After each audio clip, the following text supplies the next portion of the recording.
Hi, friends, and welcome back to SA Social Media News, where we get to bring you the hottest, hip, and happening entertainment news. Please do not forget to subscribe, share, and comment this video.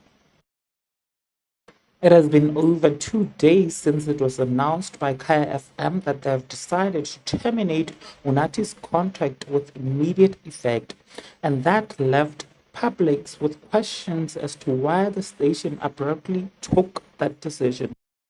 Times Live reports that Unathi was fired after she accused co-worker Sizwe Dlomo of verbal abuse.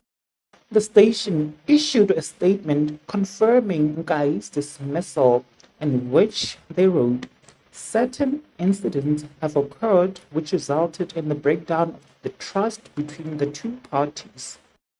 It is also reported that a source said a heated argument between Unathi and Sizwe happened few weeks ago, which resulted in Unathi losing her job. Unathi then reported the incident to the HR department, and Sizwe today he took to his Twitter account and wrote the following.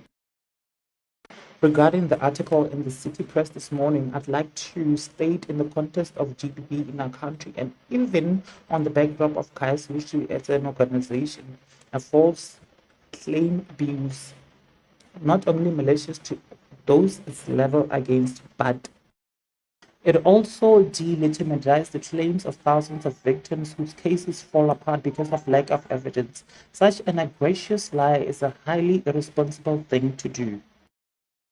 That's what Sizwe Dlomo wrote, you guys. Tell me what you think on the comment section below. And also, do not forget to subscribe, like, and share this video. I will definitely see you on the next one. Thank you so much. Bye.